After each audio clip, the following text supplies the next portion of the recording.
All right, Maria, we're ready to go. Hello, everybody. A huge welcome to our members and guests. My name is Maria Gelanides, and I'm this year's president of the DIA. The two key mandates of the Digital Imaging Association are to provide education and networking opportunities for our members. At this time, we continue to forego networking for everyone's safety, but we do hope you find the educational aspect worthwhile, and we look forward to your feedback. Our membership is comprised of pre-press, printers, packaging converters, designers, advertisers, print buyers, equipment, and consumable manufacturers and vendors. If you are with us as a guest today, please consider joining the Digital Imaging Association. Today's session is an example of the high caliber meetings we run. If you would like more information on membership, please contact either myself or Mark McLeod at 416-254-4941 or marg@digitalimagingassociation.com. Like most trade associations today, financial stability does not come from the membership revenues alone. And so we turn to the vendor suppliers to support our goals as an association. We are honored to continue to receive the support and recognition of the DIA's contribution to the growth and development of the graphics industry from the following companies. Our platinum sponsors, Canon, Durst, HP, Konica Minolta, Spicers, Swiss Q Print, and Trinet Global Logistics. Our gold sponsors, Adobe, Fujifilm, Graphics Canada, Kodak, and Heidelberg. Our silver sponsor, Sydney Stone. Thank you to all our sponsors. Please consider these companies and their demonstrated support of the industry when making your purchasing decisions. Technology for this webinar has been generously provided by HP. Our moderator for today's webinar is Stephen Longmire, National Sales Manager, Sydney Stone, a silver level DIA sponsor. Stephen's role includes researching new product lines and manufacturers to distribute, setting pricing structures, managing the partner program, and conceiving and implementing marketing initiatives to support sales efforts. Stephen has served on the DIA board for 6 years, including the last 2 as president. Stephen, I'll pass it on to you to introduce today's topic and our panel of experts. Thanks very much, Maria. It's my pleasure today to introduce the topic of transitioning from offset to inkjet. Today's panel will address the status of inkjet transition from offset as the technology has evolved and there are more adopters than ever before. Commercial offset is the last bastion where inkjet is really starting to take hold in the print world, with steady advances in print quality, greater flexibility with stock size, stock finishes, both coated and uncoated, as well as stock weight up to 9-point board. This has driven the acceptance of inkjet mainstream. Forecasts predict a 40% drop in demand for printed marketing material, by 2024. While lithography is still a viable business, it's also a business looking at an incredible decline in demand. If you want to be nicely profitable, offset is probably not the space to be operating in currently. I'd like to introduce our panelists today. We've got Mike Cooling, Executive Vice President, New Business and Strategy with Marquee Book Printing. Mike has spent his entire career in the book and publishing and manufacturing industries. Starting in 1980 at Webcom as an estimator, he steadily climbed the ranks to president. Mike helped create a vision and a new reality for inkjet book production. And known for his strong customer focus and energetic drive, Mike has been instrumental in developing new digital inkjet book printing models and integrated solutions services for global book publishers.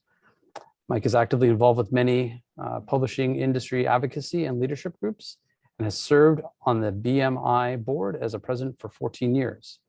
He's also held leadership roles with the Canadian Book and Periodical Council, the Canadian Book Manufacturers Association, CEO Global, and the Canadian Printing Industry Scholarship Trust Fund. Thank you, Mike, for joining us today. Our next panelist is Graham Douglas. Graham is celebrating his 40th year in the graphic arts equipment sales industry. His latest goal is to bring all the benefits of Canon inkjet printing to the commercial printing market within Canada. Thanks, Graham, for joining us as well. Our next panelist is Mark Johnson. Mark is the Senior Global Market Development Manager, Direct Marketing for HP PageWide Industrial. Mark has over 30 years of leadership in marketing, business development, product management, sales, and customer support. He's been involved in desktop publishing since its inception, starting a community newspaper and postscript service bureau. and later helping agencies and designers make friends with the mouse, to transition from galleries and paste up electronic design and digital workflows. Working with companies including Veritype, Cytex, Prestech, Kodak, Memjet, and HP, he's helped printers learn about and adopt digital prepress and printing technologies, as well as help craft and tell their story to help customers understand the potential of mass customization and a true one-to-one direct marketing campaign. Thanks, Mark. And the last member of our panel today is Greg Neath. He's Vice President of In-Store Marketing, Direct Mail, and Pre-Media at Transcontinental Printing. In his role at Transcontinental, Canada's largest printing company, Greg is driving sales for the company's fastest growing verticals, in which TC, Transcontinental, has invested in a powerful digital infrastructure. Under Greg's leadership during the past 9 years, TC has grown the in-store marketing vertical into Canada's largest and rejuvenated the direct marketing segment back to double-digit growth. With over 30 years of experience in Canada's printing industry, Greg has held a variety of positions, including President and CEO of Regal Gifts Corporation, where he introduced a direct-to-digital print solution for customers, and as President of NEBS Business Development Products, a subsidiary of Deluxe Corporation, where he was an early digital pioneer. Greg is also a past chair of the Direct Sellers Association of Canada. Thank you, Greg, for joining us as well. So as we begin today's panel, I'd like to also encourage our attendees to please submit any questions that they'd like us to pose to the panel. And if you have it for a specific panelist, please indicate the panelist's name in the question. If not, I'll pose the question to the panel as a whole. So thank you, everyone. I'd like to begin with my first question to the panelists today. Kind of how long has Inkjet truly been a viable option to offset? I know historically it was launched it was considered, not quite good enough. I know now, obviously, it's grown by leaps and bounds in the last 10 years. But how long has it been a viable option within your organizations? And I'll start actually with Greg first for this one. Sure. I would say that it's been a viable option for a long time, depending upon what your need is. So if your need is variable printing, obviously it's been a viable option. And if you are fortunate enough to have segments of your business that you could transition to Inkjet, that you already had that business, it made the transition easy. What's only, I think, starting to happen is it becoming more of a viable option if you have it to just straight up comparing a straight up litho job with no variable to a straight up inkjet job with no variable. It's now starting to see that being viable. Perfect. Mike, I'd like your opinion as well. Thanks, Stephen.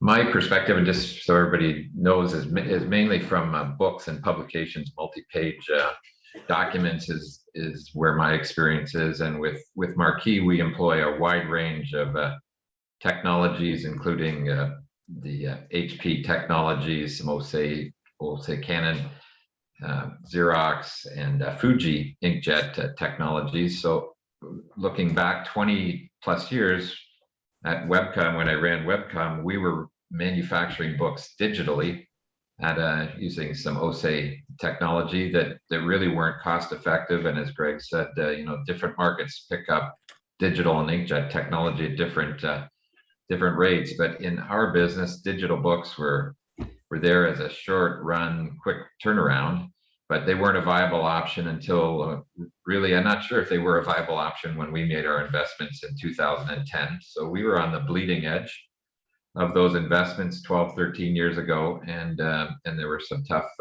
days in those startups. But in terms of the customer acceptance of the inkjet quality and the economics in our product lines in books and multi-page documents, it's been well over 10 years. Back in 2011 and 12, the technology was competitive and accepted by our marketplace.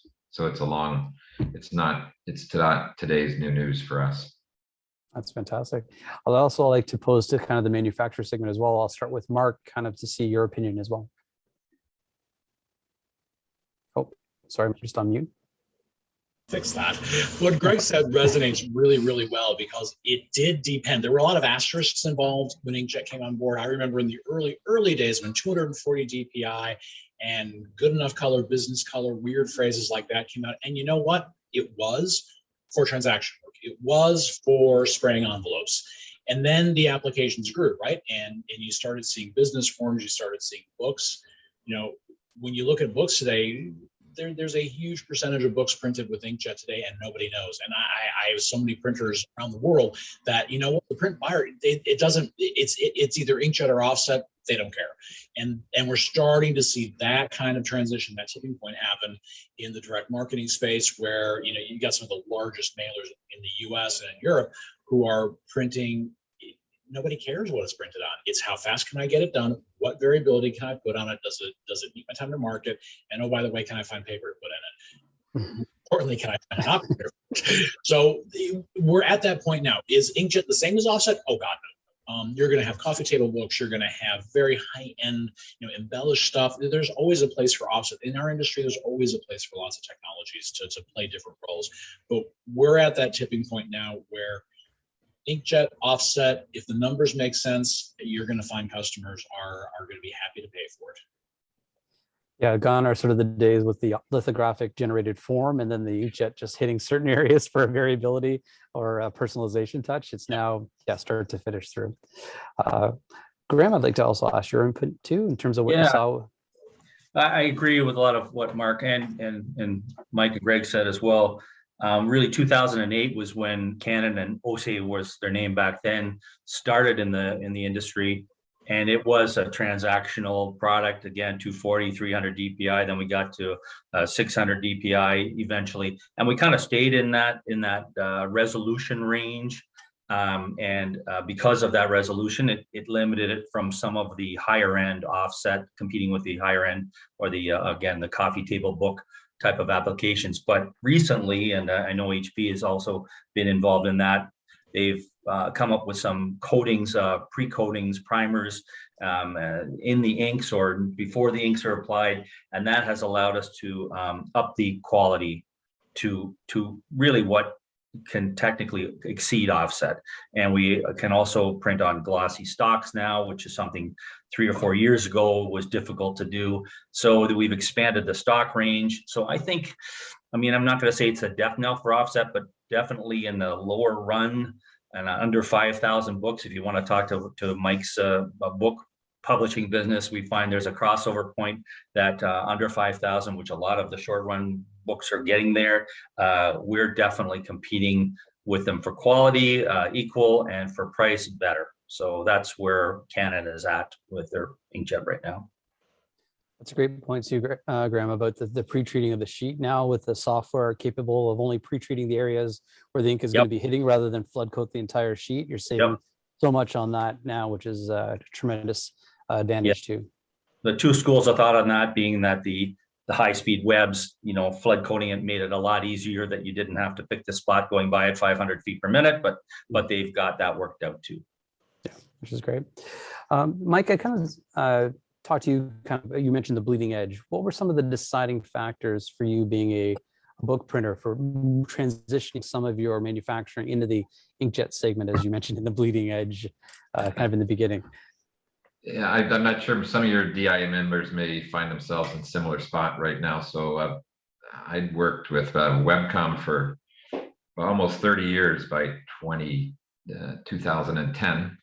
And the book business, like many of the print markets, goes through cycles of ups and downs, and how do you differentiate yourself? So at that stage, I just taken over and was leading webcom, and we looked for a way to differentiate ourselves versus Transcon, versus Friesen, and other book manufacturers in Canada and across North America. And a lot of our customers were asking for models that would help them address inventories and challenges with their products, products sitting in warehouses waiting to sell, products going obsolete, and a lot of money tied up in dead inventory as opposed to being able to move it forward. So for us, there was an obvious need in the marketplace, and there was another manufacturer, Courier, in the US. Courier and Webcom were the first to pick up on inkjet technology for book publishing, and some of the publishers had vision, some of our customers.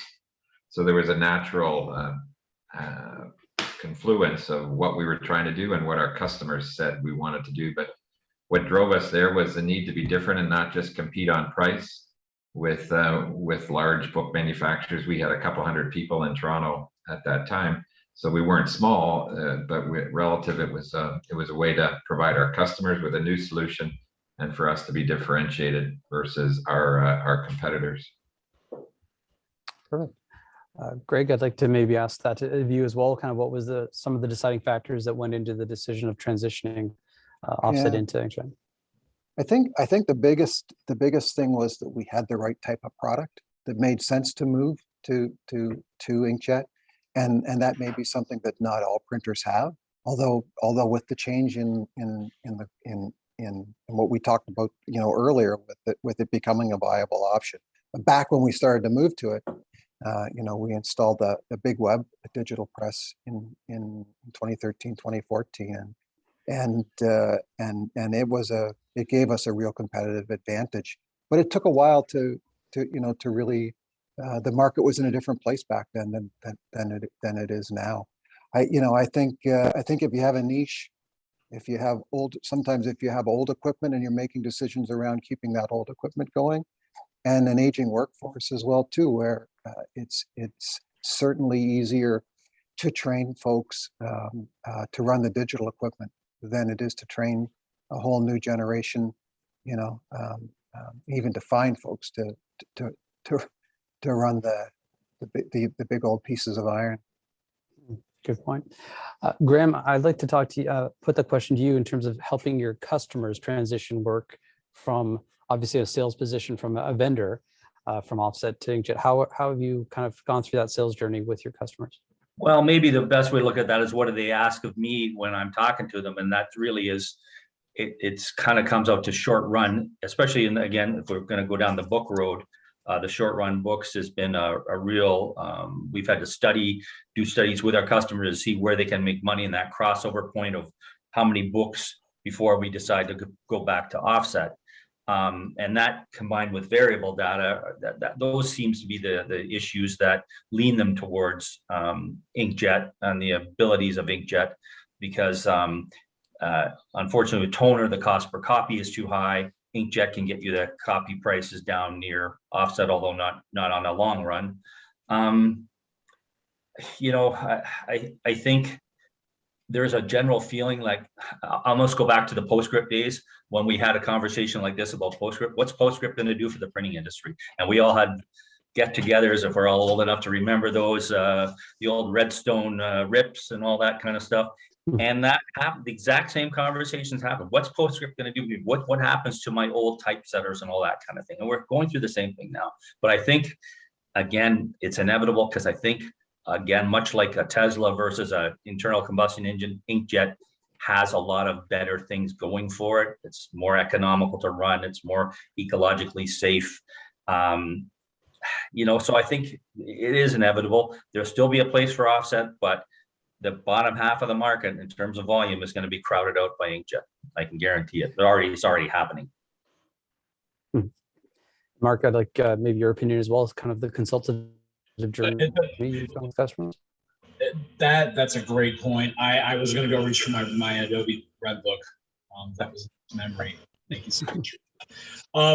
We spent the later part of the 90s and most of the aughts, I think, being evangelical in our approach. And speaking specifically to HP, but also our customers, going out and teaching marketers, what is one-to-one? What is variable data? How do you do a book of one? How does a direct mail campaign work? Where do you put the variability? How do you do all of that stuff? Because nobody had a clue how to do that stuff. I mean, there were some pioneers, PLM clearly one of them, who were doing that. And what we spent that time doing, preaching the message, showing people cases, doing pilot projects. So a lot of that getting the market primed for it. Fast forward to today, we're in the 20s, and the market, we're not trying to educate the market about the advantages of variable. We're trying to educate the market that print has a place at the table. I mean, I can't tell you how many seminars and sessions I've done with our customers where you're looking at a sea of 20-year-olds who do all their artwork in Canva, God help us, who only look at digital. They look at engagement with Facebook and Google and Instagram, etc. And what's been really rewarding is in the last couple of years in the pandemic, we've seen that value of print becomes so much more important that the kids now, as I call them, are, God, I'm old now. The new ones coming into the industry as marketers, as your clients, they're the ones who are now saying, you know what, I do want to have part of that campaign for print because it has value in this, that, or the other areas. So that's what we're doing is we're helping our customers tell that story, making sure the value of print is well understood and acted on. And then once you get past that hurdle, then all the creative things you can do with print as part of an integrated marketing campaign. Yeah, there's tremendous value there in terms of the longevity as well as the print piece for lasting a lot of digital communication. However, like you said, it's has to be the right piece generated at the right time, right touch point along the sales journey as well. I have a question actually from one of our attendees here, and this is probably going to be for Graham and for Mark primarily, but Greg and Mike, feel free to weigh in as well. Do inkjet inks provide the same type of environmental benefits as offset inks currently provide? Now, that's obviously not in all cases, but i.e. vegetable-based, soy-based, and things like that. Graham or Mark, whoever would like to jump in. Sure.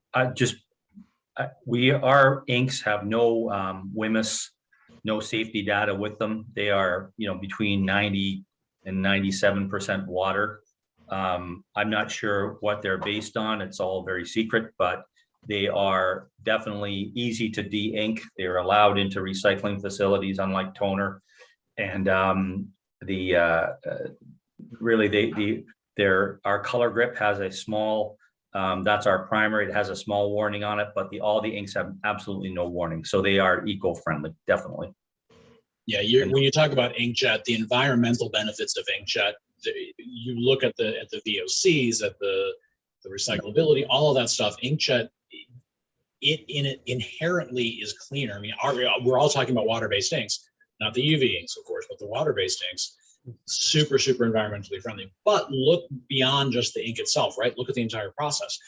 By printing with inkjet, you're doing much more closer to the client need, closer to the on-demand, not printing to fill a warehouse. So there's a lot less waste involved. There's a lot less startup waste. So we are preserving paper. We're working with recyclable papers.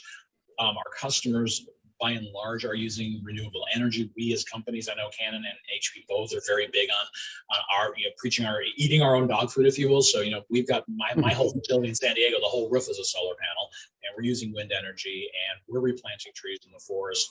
So the whole ecosystem is very green centric right now. And that's a good thing for the planet. Perfect. Next question, I'd like to actually, Greg, you touched on it a little bit in terms of staffing. So with the transition from offset to more of an inkjet production, inkjet capability, have you found it easier to hire staff in terms of like younger people being more accepting to gravitate towards that technology? I think the big thing was that we found it easier to retrain folks. It was a quicker training cycle, and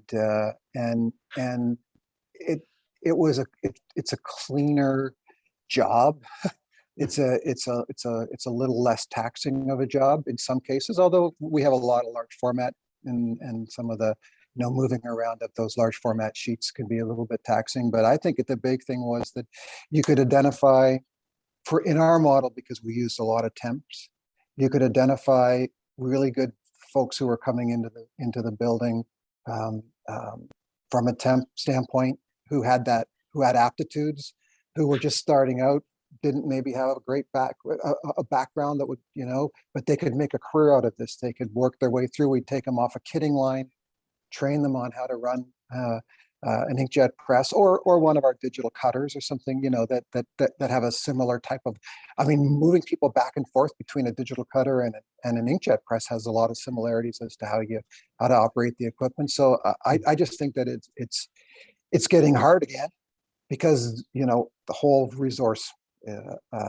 issues that everybody's have, but definitely I think people also see it as a career. Print got a bit of a bad rep, so a young person didn't want to become a junior pressman and see that as their career necessarily. But running a digital press almost has a little bit more prestige, even to tell your friends. It sounds silly, but it sounds like something that you can do forever. Yeah, it's funny because people not in this like industry sometimes have this vision of a printing facility, printing plant being like an industrial revolution thing in like London type thing, like coal, and it's not the case at all. These are technology manufacturing hubs. Right. So yeah, absolutely. Mike, yourself as well, in terms of the staffing, how do you find that as well in terms of digital? Yeah, when I look back, certainly, our journey in Toronto was really that, a journey. And when we started, Offset, we tried to staff the technology, and these are, this is space age looking technology and clean environment, as Greg said, and it's different skill sets. I had a great VP of operations to work with who came from the transactional side, Gabe Presner, and we went in recognizing that running digital technology, whether it be the presses, the finishing lines, or whatever, was different than our offset, although they were all operating in the same plant. And we had real challenges. And, I think we did a lot of good things, but we also did some maybe things that I wouldn't do again with the pay scales and the job positions. There was about a 25% or more difference in pay scales for running $5 million inkjet presses versus $5 million offset presses.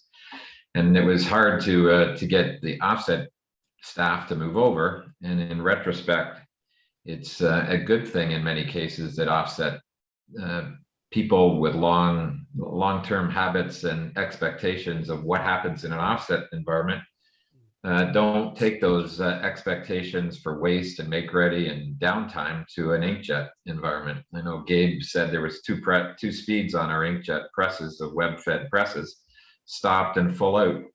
And there's no dialing it back because a craftsman running it said, we should run at this speed versus the other. So that we went at digital technology and inkjet technology as a completely different environment. We tried to explain to our employees about the future of our business and where the growth and jobs were. And certainly in 5-7 years ago in Toronto, there was a lot more hours of work and new job opportunities in our inkjet side of the business than our offset.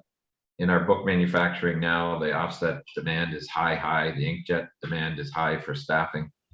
But I think for anyone that's venturing in and has offset and inkjet in the same plant, you really need to be careful about taking the paradigms and the habits of offset and trying to apply that to inkjet technologies, because you're paying for a lot of that automation and a lot of that de-skilling of the process that you don't want to just naturally bring over. So it was a real journey and some learning that I didn't foresee when we started into this in 2011. Greg, I see you nodding quite a bit there. Do you have anything kind of to add as well along Mike's statements there? Mike's it's bang on.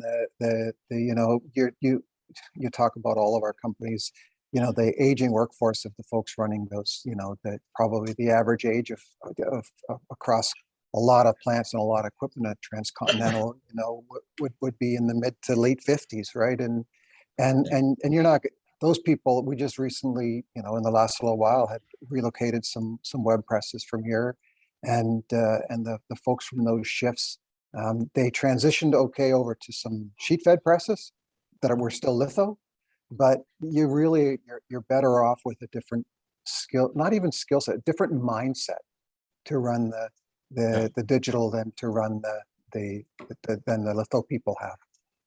It's almost better to be a greenfield operation with inkjet than trying to combine it in. And that was a real challenge with Webcom in our Toronto plant, and it is in our plants in Quebec and Toronto. Still, they're different mindsets is a great way that Greg's saying, and you want to approach the workflow, the expectations, the print quality. We'll talk about that a bit, I'm sure. Just have different expectations, and if you try to equate the two, you spend a lot of time de-educating or dealing with old paradigms that you really don't need to. Yeah.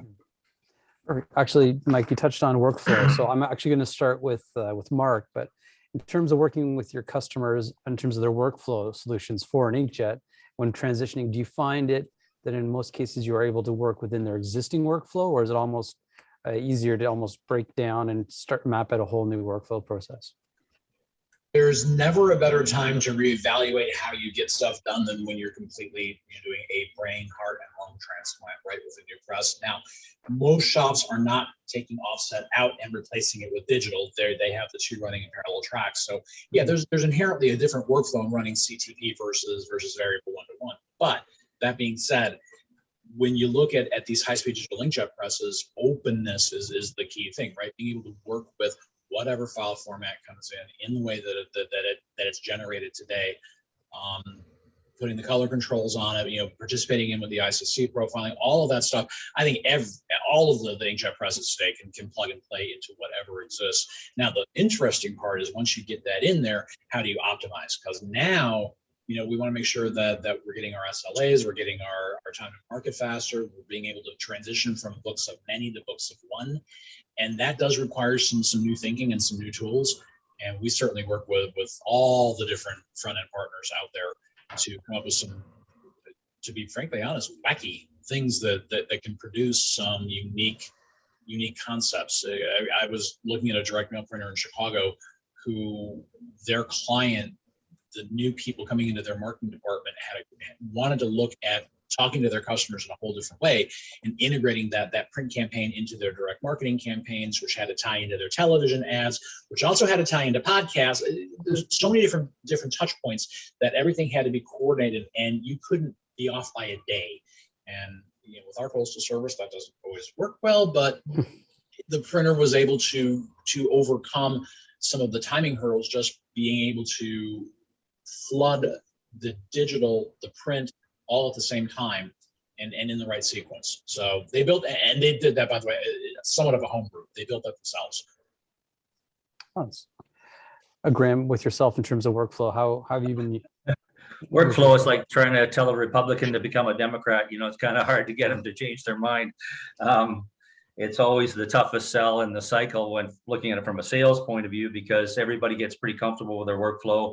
They tend to evangelize for their own workflow, no matter what it is. I mean, we see a lot of Printergy, Agfa, Free Flow, all those things. I tend not to fight it. If it's something that's working, I won't upset the apple cart, but we do promote, and we have an excellent Prisma workflow. But to be honest with you, it's almost like if it ain't broke, don't fix it. Unfortunately, sometimes it is broke and they don't sort of know it or even want to change. We've seen mutinies by the operators when they try and change these things. So my Prisma marketing people would probably not like to hear me or have this posted to them, but we have an excellent product, but it is an uphill battle. But as Mark said, it's a great time to do it when you're looking to move equipment out. It's a good time to look at that part of it. It takes courage on both parties to do so. Mm-hmm. It kind of goes into what Mike had mentioned earlier too, about kind of having bad habits or breaking a paradigm from other business unit, creeping into that one as well. Mike, in terms of your adaptation of the workflow, how did you navigate that? Do you keep almost like a separate workflow for inkjet versus the established offset, or? Certainly did have that in the early years, and we've migrated into trying to make that as integrated as we can across our 3 main manufacturing plants and the hundreds of people that had touched that. But the biggest integration is with the customer and the stickiness that you can provide by creating the solutions. So for us in books, we're not as much about one-to-one, and we're not lightning source producing book of one all the time. We do that, but that's not the main driver. But the ability to handle many orders and being integrated into the customer's ERP systems and their work and their creation systems and all that, and then being able to port that into the print technology, the finishing technology, the logistics technologies, that complete workflow. Back when we were on that bleeding edge did not exist, and we were creating and managing that ourselves. And then many providers, the current print providers plus finishing and other third parties had the solution. So it's a very complex solution. I think large companies, perhaps like, certainly like Transcon or Marquis, can create their own. But for most people, you need to really find a partner that can provide you, if you're an average size agency or a printer or graphics company, you need to find a good workflow that you don't have to worry about the programming and the customization. You're able to plug and play with your key customers, because if you can do that, then your ability to produce nice looking printed products is important, but the ability to do that in an integrated, streamlined, efficient, and responsive way will allow you to keep that customer for many, many years and get the return on the inkjet investments you need. Absolutely, it makes it more cost effective and profitable for the company as well. The more efficient it moves through the business as well. Greg, I'll ask you this sort of the same in terms of your workflow experience. Just real quick, I completely, Mike's right on, and workflow is everything, right? And so at the end of the day, if you're not willing to change your workflow, then don't bother. You're willing to go from litho to inkjet. You've already thought that makes sense, but workflows have to be, and the bigger you get, the more they have to be integrated.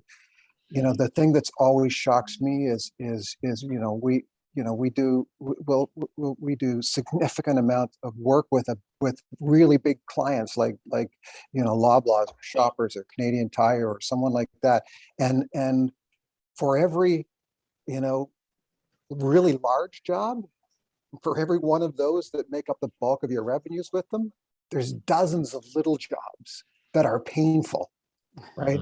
And it makes you like a little shop, right? And in solving that, and I think that's been the biggest thing that we've been able to do, because we are able to also build a workflow that works for us.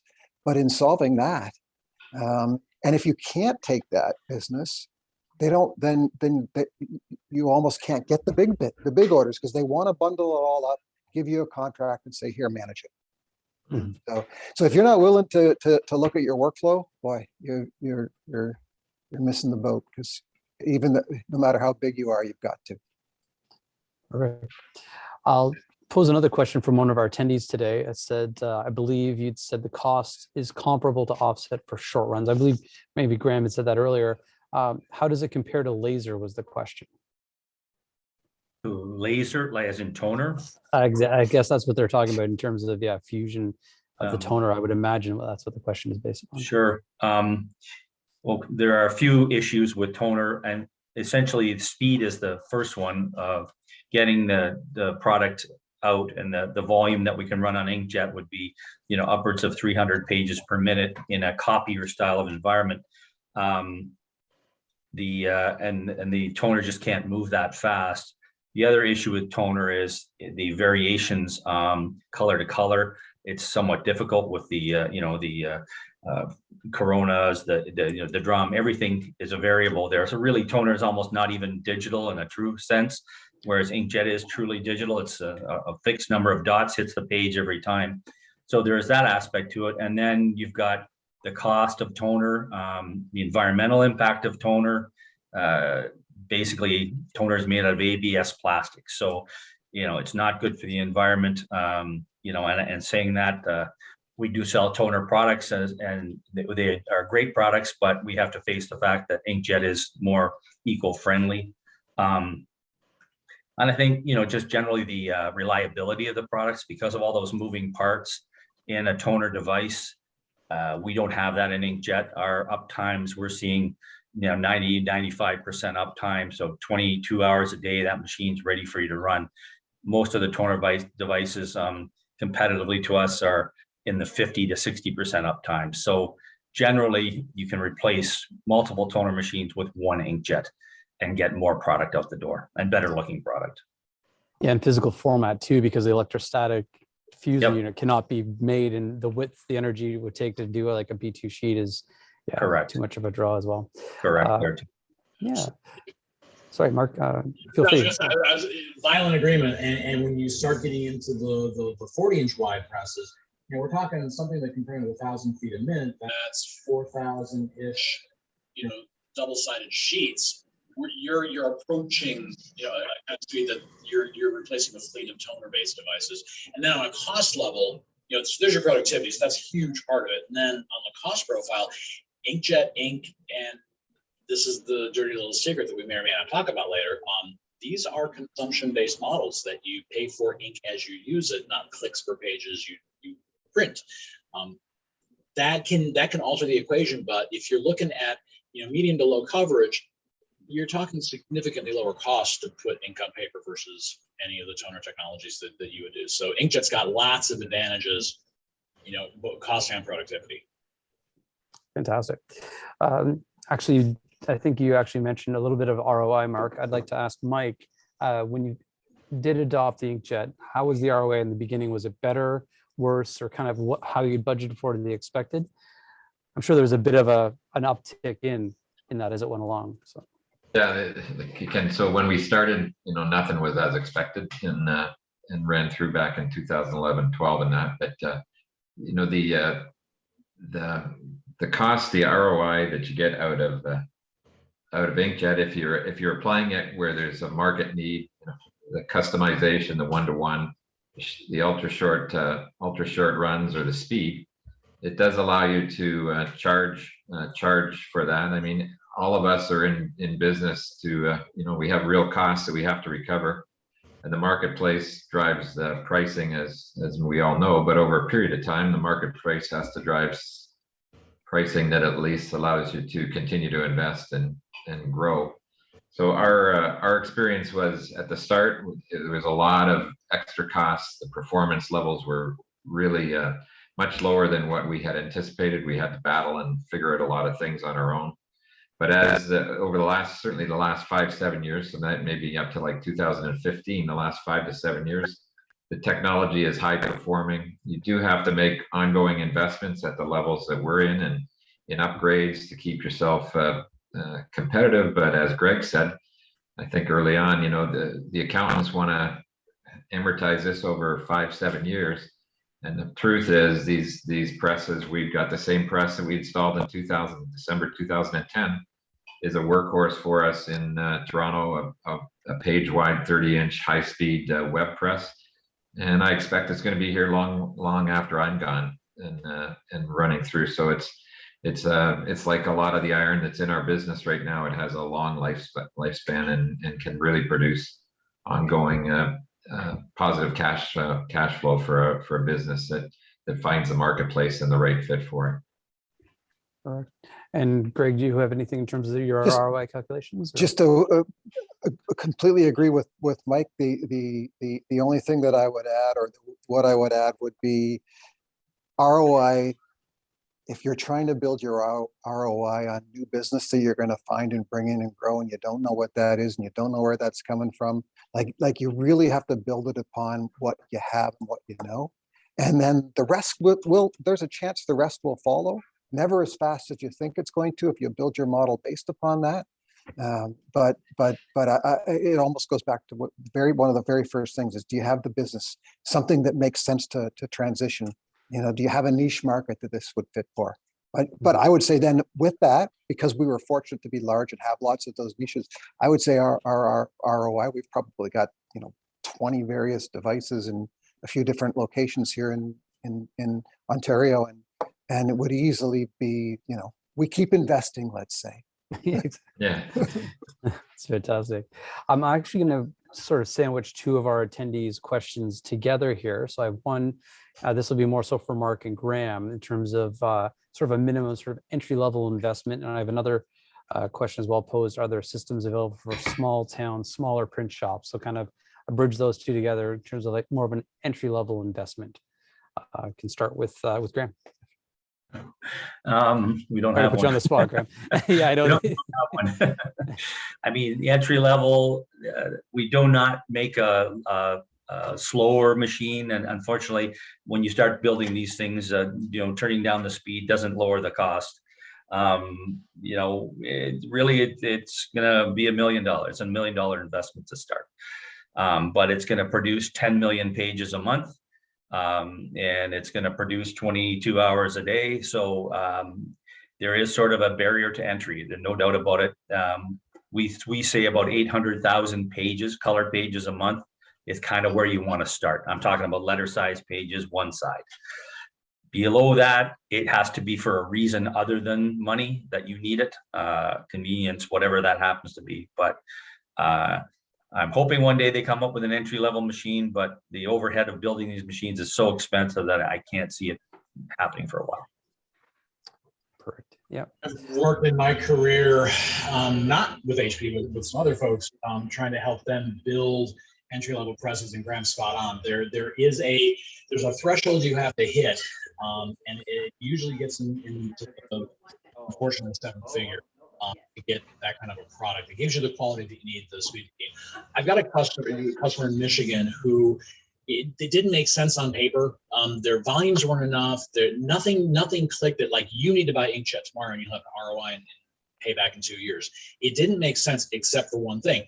They had one client that was 40% of their business that needed a very fast turnaround. They literally had a window of 6 days to get an entire month's worth of work done. And the only way they could have done that is with Inkjet. So that client and the money they made with that paid the bill, which was great. And this kind of goes with the earlier statement that Greg made. They paid the lease payment and the operational expenses. So the press was break even with that one client. Somewhat dangerous position to be in. But they took that as their platform to then grow. And then they brought more business on, and then they built up the volumes to really support their growth as a company, doubling their size, which was awesome for them. So I would say the getting into this, you got to have your volumes on a monthly basis have to be in the millions. You'll have to noodle the numbers out with sample job baskets, what it costs to produce, and do all that work. But you'll find where your point is. For us with the web press at a 20-inch web press, you're 1.5 plus million. But we then grow into the 40-inch, 30 and 40-inch. 40-inch being significantly higher, but much higher productivity.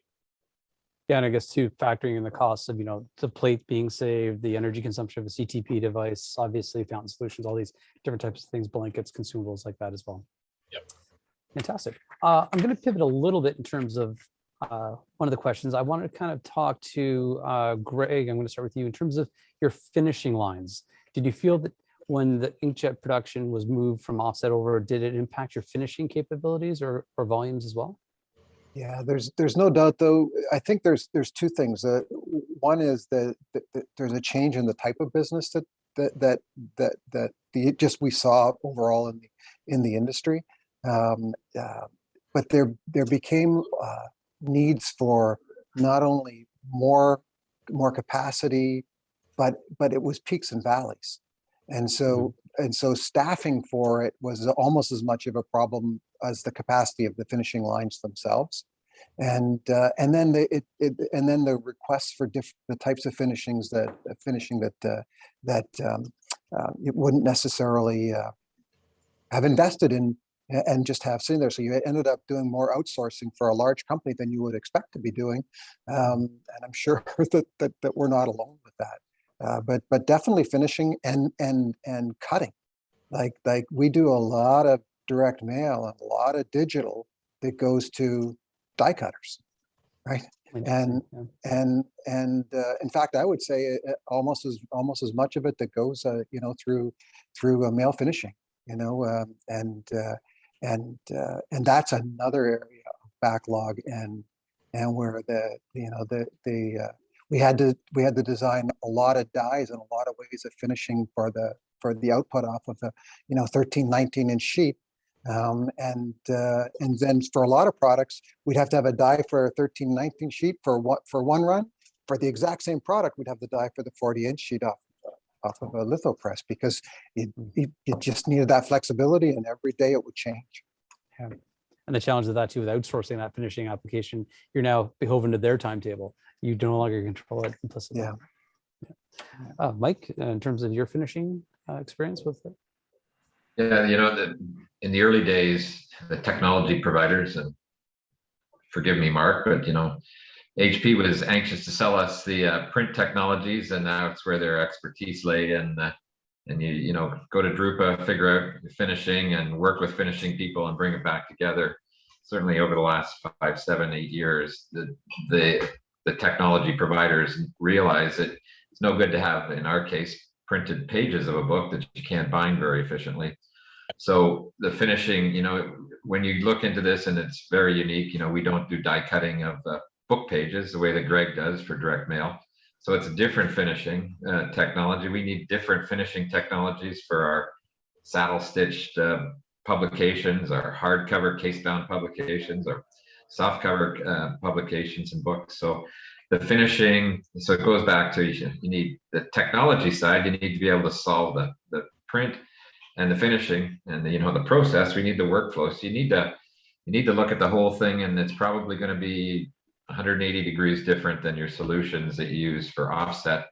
For us, we don't generally use, I don't think we use any of the same finishing. Sometimes we go to the same binder, but in most cases we only do that if we're overloaded in a backlog, not because the offset binders are the right ones to use for the inkjet books. So you need unique finishing, unique workflow, and unique print technologies in most cases to adopt inkjet. I think the point that I hear and I witnessed firsthand with you, Mike, especially, and I know that Transplant does it, TC does it. When you put inkjet in and you have integrated finishing, now you've got that full roll of paper and finished product out kind of workflow. That's a game changer, man. I mean, that's a huge thing where you're not moving stuff around, having lots of extra labor and time and waste and starts and stops and all of that stuff. Having that whole integrated workflow from raw material to finished product. Every printer I talk to, that's their aha, that's their game change. Yeah. Can I chime in on that? Because that's an interesting point. Well, one which I agree with you, but what we're finding is the exact opposite. That because of the high breakdown in the finishing, now the press has stopped. So people who have integrated the line have come back and said, we need to move this line off, and we're going to need to move or manually move the roll over there. It seems so counterintuitive, but the finishing, because it's so many knives and so many, everything, cutting wheels it's breaking down, it would stop the press. And that thing that's producing so many millions of dollars a week kind of thing is now down. So we started that way, but we're finding, this is maybe coming out of Europe more than North America, that they've moved away to a near line rather than inline. Again, Yeah, I would not disagree with that, but everybody who's got the integrated inline always, and almost every 90% have a T configuration on the out so they can go roll to roll when they need to. It's absolutely right. You got to have those fail safes in there. Yeah, good point. Oh, sorry, I muted myself. Okay, yeah, that's a great point. That's a great point in terms of having the capability of moving it offline if needed, and obviously the throughput of these production inkjet presses, both for Graham and for Mark, generally cannot keep the finishing cannot keep up to the speed of the output, depending on the number of steps in the finishing solution being provided. So, sure. Fantastic. I wanted to ask. I'm going to open this up to the entire panel. What do you feel are some of the three biggest challenges facing inkjet today? And I can start with our panel of printers, if I may. Feel free to jump in, either Greg or Mike. Want me to go, Greg? I'll Sure. I think the first thing, there's a number of points come up. Is inkjet quality good enough? And what do your customers expect and think? So here's my gray-haired perspective. Is it's not about offset equivalent quality. It is about what's the functional quality required for the product that you're in the market that you're trying to work in. For us in books, years ago, some customers would say this has to be offset printed, inkjet printed. Generally now, the only people that say that are people that maybe got in trouble doing something one way or the other because the manufacturer didn't advise them or do it well. Most cases, our customers are agnostic to how the product gets manufactured. But the big challenge that we have is our internal sales, our internal production, and other teams that think this is what has to happen, or they need to reinvent themselves as much as the technology reinvents the process. The big challenge is to reinvent and then go back to maybe it's better to be a greenfield than trying to convert old guys like me into to really understanding and moving forward with new technologies and applications, because you bring baggage from what you expect is a requirement from whatever experience you've had. So for one of the biggest challenges is to have that open mindset that Greg talked about, mindset versus skill set, and being able to really look at the end requirements and what's required by the end user and end buyer as opposed to what the technology and the internal processes are. Not sure what else you'd want to add to that, right? Yeah, I don't like, I don't find a lot of challenges because the clients change so much. Like when we first put that web press in, we deal with the banks and, you know, and on direct marketing pieces, and, you know, color was important. And back then, you know, we had a client room for all the press checks and all that. You know, there's no such thing as press checks anymore. You know, Right. At the end of the day, this is now just about what's the most efficient, what's the fastest way to get what they want, you know, to get it there. So Right. so I don't see the traditional challenges that might still be noted in the marketplace. I don't see that as much anymore. I think the challenges are more along the lines of really designing well for the equipment and utilizing that equipment. You know, having key people on staff, like for us, we're fortunate, but like you almost need a structural engineer to design some of these pieces and to do a really good job with it. And it makes a difference if you have that, right? And knowing the flow and how it's going to get finished at the end, or how it's going to get die cut. But it's also education. Somebody said that, you know, that I think it was you, Mark, but somebody said about the buyer today. The buyer today doesn't have a clue, you know, and they're so overwhelmed. They've got they're now doing, you know, they came from this department, they're now doing this. They've never even seen a litho press before. They've never had a tour of a print plant. They just know that they need to get, you know, 100,000. They've been tasked now to find a way to print 100,000 of these things. You know, and it's education and education of both the customer and the new employees that we have on how everything works, because it's harder to get employees that have any background in print. Yep. Mark, I'll let you weigh in as well too, what you may see sort of as the three biggest challenges currently facing, or maybe transitioning, and those maybe three are now becoming one or something. Yeah, I think Greg and Mike both have said it well. The traditional challenges of inkjet being different, I think those days are well behind us. I would say it's a broader challenge that all printers are facing. What are your three biggest challenges? It's labor, it's paper, not necessarily in order, and I really like what Greg said about the technical aspects of how to build the workflows and making these jobs work. I have so many printers that now are doing so much weird stuff in finishing and package building. That's kind of it's a new area that I'm seeing a lot of expertise needed. But labor and paper, hands down. I was at the largest printer in North America, and literally they had to shut down an offset line. I was 2 out of the 4 guys called in sick that day, and they actually transitioned what was going to go on that line onto an inkjet line because they had operators and they had some free time. They could stick the jobs on there. And that's the kind of flexibility I think people who are successful are employing, but it's a direct result of this stupid labor market problem that everybody's facing. I drove up to their plant, and all you saw were help wanted signs all along their front entrance, signing bonuses, $36 an hour, blah blah blah blah blah. I mean, these are real problems. I know everybody on the call's got to be facing it. Perfect. Graham? Well, agreed, Mark. The paper is the first problem. Paper. That's all I hear from clients as I'm talking the biggest ones to the smallest ones.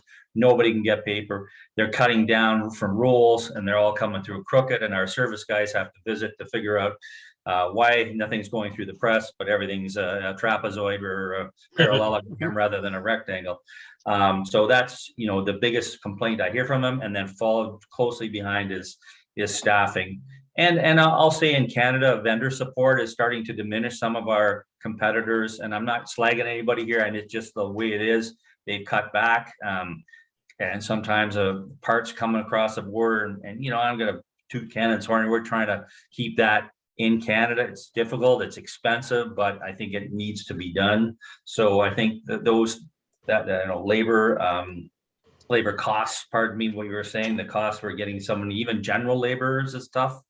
So I think these are things that can inkjet help that? Yes, in fact, because a lot of it's automated and you can have less people like Mark said, you got, and I remember seeing an old web press, a Sunday press with 6 guys on it, running this thing. Now the one guy can run one of the, digital web press, inkjet web presses, 1, maybe 2 if you need it. But so I think there's some real benefits in terms of cost saving and labor, which is usually everybody's biggest desire is to reduce their labor costs. So, I'll add that to the pile.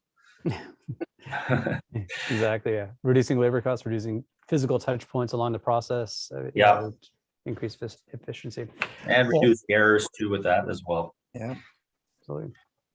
Well, goodness, this hour has flown by. We could have probably done another hour easily. I would very much like to thank our panel today. I'd very much like to thank Greg, Mike, Mark, and Graham for their time today. In closing, I'd also like to thank our platinum sponsors, which is Canon, Durst, HP, Konica Minolta, Spicers, Swiss Q Print, and Trinet Global Logistics. Our gold sponsors are Adobe, Fujifilm, Graphics Canada, Kodak, and Heidelberg. And our silver sponsor being Sydney Stone. I'd like to thank HP for their generous donation of the technology today. As well, I'd like to make a great announcement that after 2 years, the Digital Imaging Association term is back. So it's going to be taking place Thursday, June the 16th. It's going to be starting at 12 noon and go at 1:15 will be the barbecue lunch with a 1:30 shotgun start. It'll be taking place at Deer Creek Golf Course in Ajax, Ontario. So please feel free to contact Marg through the Digital Imaging Association's website to book tickets. Also, be sure to mark your calendar for our next meeting, which is Wednesday, May the 18th. It's going to be focusing on labels and flexible packaging, reality versus impact.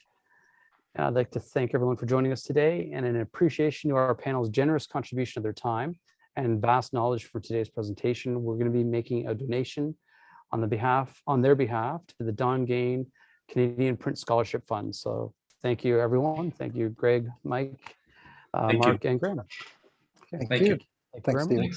Thanks, Bye-bye. everyone. Bye-bye.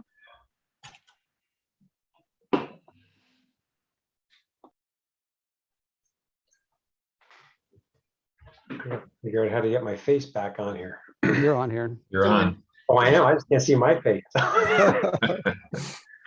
All right. We'll just have Didn't 20. have my finger up my nose or anything like that in the first minute, did I? Here you go. Just We sell any memberships? we got 14 attendees still hanging on. I wouldn't be surprised.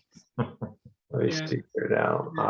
17. That was awesome, guys. I think that was one of our best webinars ever. It was stellar. You just hit every point, every mark. It was just great. I think I got to give Stephen the credit. You are an expert moderator. That was really well. Oh, you guys made it easy. Great. That was really good. Yeah. No, you guys make it very easy. You're very sharing and collaborative, which has made it very, very easy. So Yeah. Didn't have to referee once. no. No. It's No, always we got- good. But, We still got, Everybody else here. yeah. We're down to 11. just need here we go. Are Are you able to remove? watching the numbers drop, right? 2 left, 1 left. Yeah. There you go. we go. I got them all. There we go. Let's see here. Yeah. You're No, free. really, really well done. Thank you so much. That was just Well done. awesome. And I'm sure we've sold memberships. Thanks, Mike. Well, the level of detail you guys provided in the answers, all 5 of you, 4 of you, was great. Like the questions just flowed and they went on. They almost became organic and had a life of their own, which is great. So Yeah. Yeah. Good. It's fun. So great. Glad to share. Yep. Thank you. Thank you. That was We'll do it all awesome. again If next any week, of you want, Can you tell me how to get my screen back up here? I mean, I don't know how to get You're my. there, Paul. We see you. You're there. Don't worry. We see you. Oh, okay. 'cause I Yeah, can't you're see good. it. Yeah. Am I on? Maria's on. Yeah, we too. see Maria. Everybody's here. Except I Graham. think Graham left. Okay, all right. Graham left so we can talk about him. No, kidding. That was fantastic, guys. Greg, I mean, and Mike and Mark and Graham. I mean, you guys were rocking sock. It was that was like, as time went on, you kind of amped it up a little bit. Good questions, great answers. Stephen, perfect job there, buddy. You again, Bob Barker. there you Yeah, go. Johnny Carson. Yeah. Howard Stern. There you go. There you go. I wish I had half of his Roll money. it Wow, away. yeah. Get Yeah. a wig next time. If we keep this up, we're gonna have to double his salary again. Yeah, exactly. Yes, you'll get my revised rider, Mark. Yeah.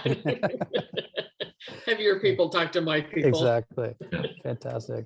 Oh, great, guys. Well, if you think we can help ever again in the future, Yep. don't hesitate to ask. Anything, Absolutely. anytime. That, so, We'll probably have And a if partnership. anybody wants a copy of the recording, just drop me an email and I'll get the link out to you. yeah, no, I'd love Awesome. one, Mark, to share with Okay. Serge and the group. So yeah, Yeah, and yeah, great. that'd be great. Yeah, for Okay. sure.